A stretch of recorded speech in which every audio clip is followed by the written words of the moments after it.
Please, students, do you know where you are? You are in the library. Give me that. Napalingon ang magkaibigang Una at Chuchi sa busis sa kanilang likuran. Kapwa agad silang napayuko nang makita ang librarian nilang si Miss Ingrid Rodriguez na nanlilisik ang mga matang nakatingin sa kanila. Chicharon? Sa loob ng library? Miss Rodriguez looked disgusted. Really? You kids are starting to annoy me. Kahapon nahuli ko kayong nagdududol sa libro. And now this? Ang mga bata nga naman ngayon. In the principal's office. Now. Nagpatiuna na ito sa paglabas ng library. Nagmamadali nilang inimis ang kanyang gamit. Kapwa takot magsalita dahil sa baka lalo sila nitong makagalitan. Bumulong siya sa tainga ni Chuchi. Kids, but we're already 14. How old is she anyway? I don't know. She still looks young. Do, pabulong ding sagot nito.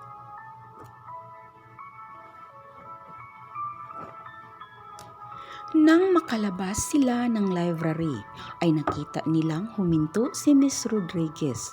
Lumingon sa gawi nila. Agad silang napahinto.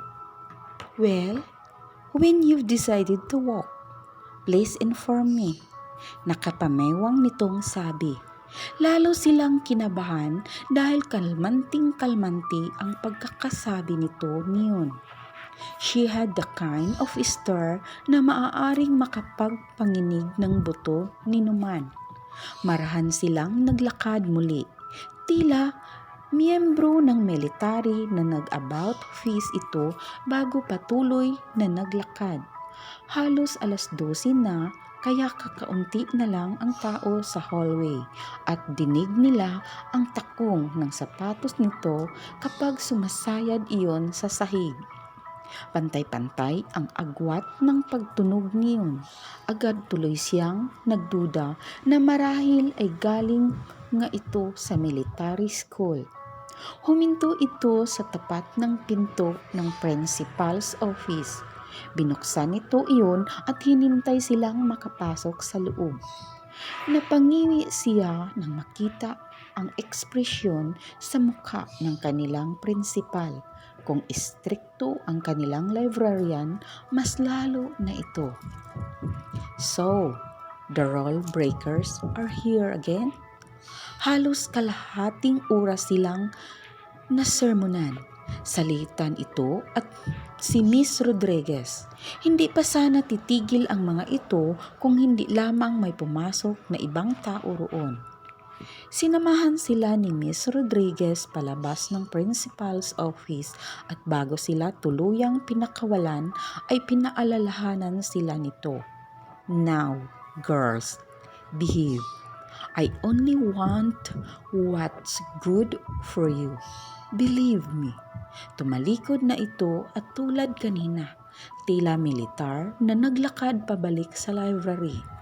Ni hindi na yata ito nakakaisip na mananghalian.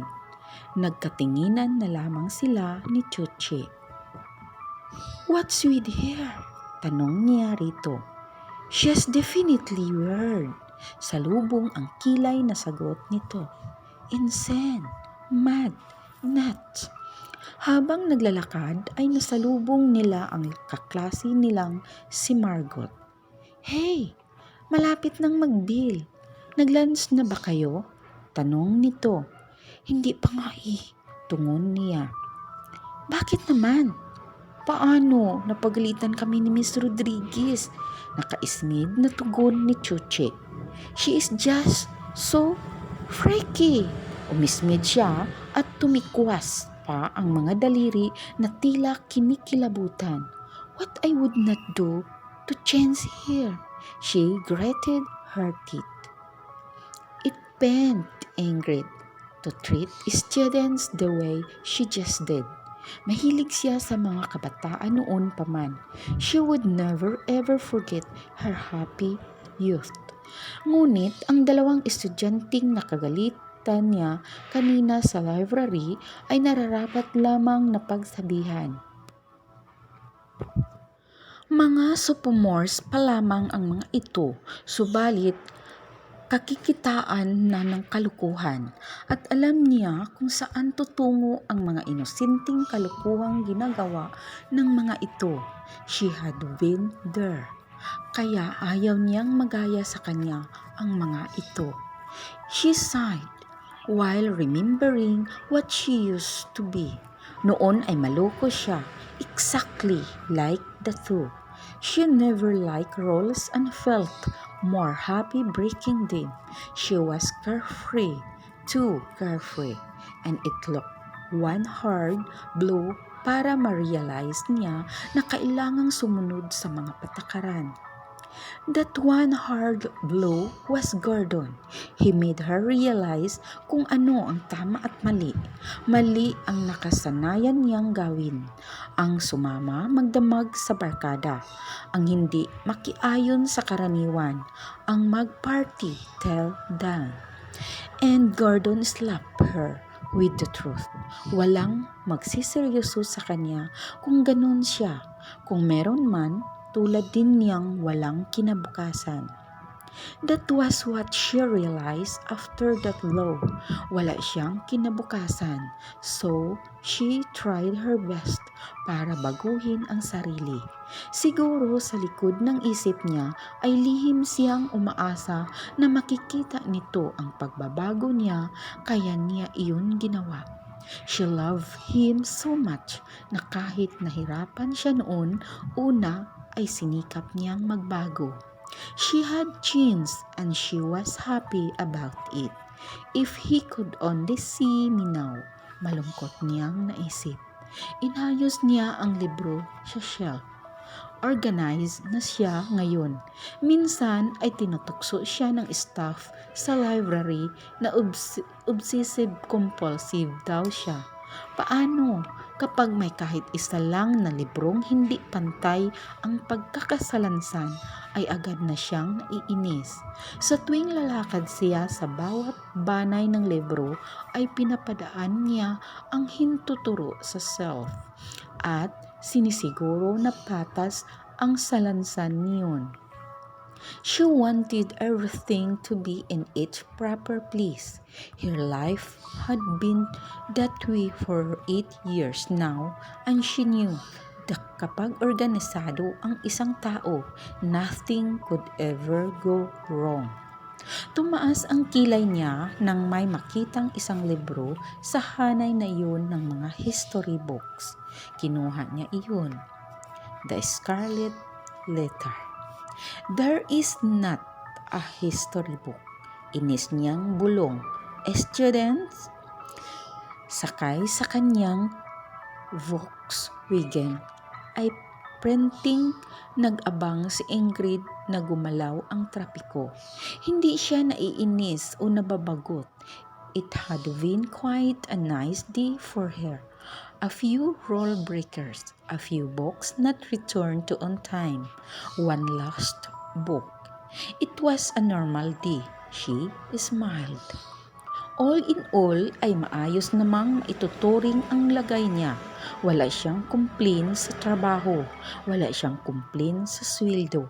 Kahit sa luma niyang sasakyan ay wala siyang reklamo. Kahit na ilang bisis nang sinabi ng kanyang ate na sa kanya na ang kotse nito ay tumanggi siya. She did not want to spend more than what she was earning. At ang kotse ng ate niya would indirectly mean that. Kung tutuusin ay pwedeng hindi na siya magtrabaho. May garment business na iniwan ang kanilang papa bago ito pumanaw, pero wala na ring posisyon doon na pwede niyang maging trabaho. Ayaw rin niyang pakialaman pa ang pamamahala ng kanyang mama at ate roon dahil kayang-kaya na ng mga ito ang mga iyon. Kahit ang kanyang mama ay mas madalas na ring nasa bahay lang kaysa nasa factory. Hindi na kailangang mag-imbento pa siya ng propesyon. para lamang sa kanya. Besides, may munti siyang misyon at iyon ay ang ituwid ang landas ng mga kabataang nakikita niyang tila sumusunod sa yapak niya noon. 5 taon na siyang nagtatrabaho sa St. Clair Montessori at masaya siya sa trabaho niya. Mula sa di kalayuan ay natanaw niyang nagkulay berde ang mga traffic light. Mabagal na umusad ang mga sasakyan. Nagkulay dilaw iyon at agad siyang huminto. Ang nasa unahan niyang sasakyan ay lalong pang binilisan ang takbo upang makahabol bago mag-red light. Bumusina ang nasa likod niya. Noon siya nainis. These drivers! Patuloy na bumisina ang sasakyan sa likod niya. Mula sa rear view mirror ay natanaw niyang isang Wrangler jeep yun. Lalaki ang nagmamaniho. Muli na naman itong bumusina. Subalit desidido siyang huwag paandarin ang kanyang sasakyan. Nakita niyang nag-overtake ang jeep at saglit na huminto pa sa harap niya. Nagkaroon tuloy siya ng pagkakataong mabistahan ito ng husto. Mahaba ang buhok nito at "Lady drivers?" Sigaw nito bago pinaharurot ang jeep palayo. Nagbuwisit siya, subalit hindi naman niya magawang habulin pa ang iyon dahil nag-red light na.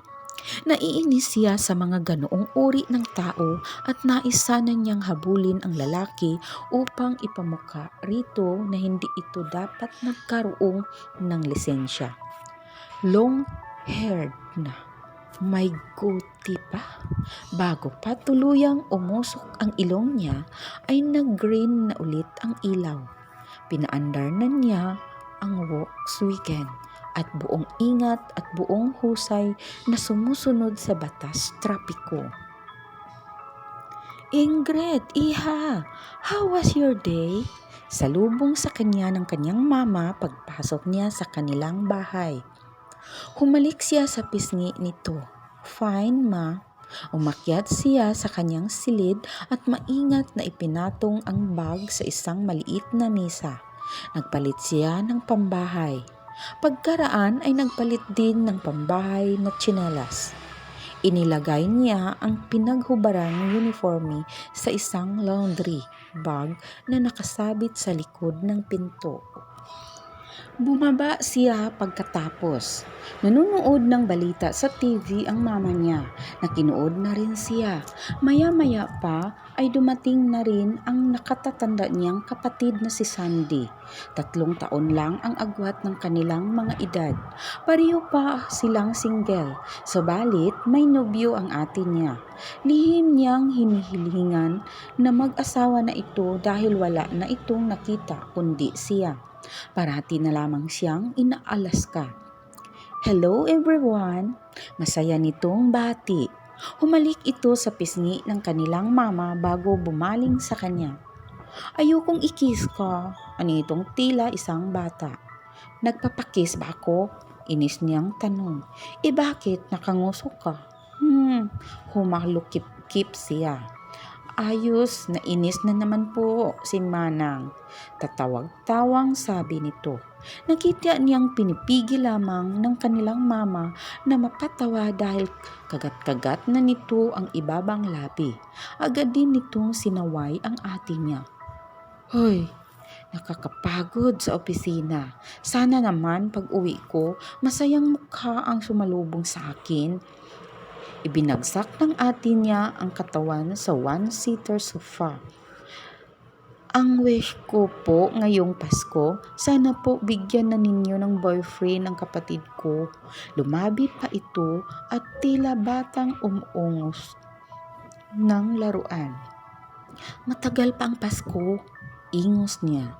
Tumawa ito ng malakas, tila hindi na rin napigilan ng mama nila ang matawa. Girls, huwag na nga kayong mag-inisan," saway nito sa kanila. "Grow up, ate," sabi niya nito. Binigyang diin ang salitang ate. "I was just so joking." Ingrid, come on! Itinaas lamang niya ang kilay. Narinig niya ang pagbulong nito ng hopeless. Tumayo ang kanilang mama at nagtungo sa kusina. Naiwan silang magkapatid sa sala. Akmang tatayo na siya nang pigilan siya nito. Really, Ingrid, it's high time you change back to your old self? What do you mean? Agad na nag-init ang ulo niya. Ayaw na ayaw niyang ipaalala sa kanya ang kanyang old self. The playful Ingrid, the carefree Ingrid. You know, you were not this abnormal before. I'm as normal as you. Excuse me. I would not be insulted like that. Natatawang sabi nito. Oo nga pala, hindi ka nga pala normal. You're already 30, but you still act like you're 12. Umismid siya rito. And you're only 27, yet you act like you're 60. Ganti nito. Bakit ba ako ang nakikita mo parati? Why don't you go marry that boyfriend of yours? That way, wala nang mang-iinis sa akin. Sabi niya habang inis na ikinumpas ang kamay na tila itinaboy ito palayo. Tumayo na siya at pumunta sa kusina. She was usually calm, but her sister always managed to make her lose her cool. Now, don't go wiping off your snout on mama's skirt. Pahabol na pang-iinis nito. Napailing si Sandy. Ilang buwan na ba ang nakararaan nang mag-propose ng kasal ang kanyang nobyo niyang si Frank. Subalit, hindi pa niya magawang magpakasal dito. Si Ingrid ang nag-iisa at napakabigat na dahilan. Mahal na mahal niya ito kahit parati niyang iniinis. Kapag nag-asawa siya, siguradong bubukod sila ni Frank. Paano na ang kapatid niya? Hindi niya kayang hayaan itong ipagpatuloy ang ginagawang katangahan nang dahil lamang sa isiraulong naging first boyfriend nito. Nalaman niya iyon dahil na rin sa iilang malapit na kaibigan noon ni Ingrid. Nagbago ito simula noon. She used to be like any teenager bago ito iniwan ng boyfriend. Magaslaw, maingay, kulit. But now, napatingala siya. Only God knows what happened to her. Alam niya, nararamdaman niya na hindi ito masaya. How could she be? Samantalang napaka-monotonous ng buhay nito. Lahat yata dinumero. Maging ang pagkaayos ng damit nito sa closet ay may pattern. She simply could not leave her sister like that. No way. Mga ka-lovely, hintayin ang susunod na kabanata sa kwentong ito na magpapaantig sa inyong mga puso. At huwag kalimutang mag-like, share, comment sa ating video. At kung bago ka pa lang sa channel na ito, huwag kalimutang mag-subscribe at pakiclick ng bell para ma-notify kayo sa mga bago nating uploads. At sa mga gustong magpadala ng mga sariling kwento, pwede ninyo itong ipadala sa aking email linlove7@gmail.com o di kaya sa aking FB Lovely ko. Maraming salamat sa inyong suporta at pakikinig. Hanggang sa muli, ito ang inyong Ate Lovely. God bless and more power.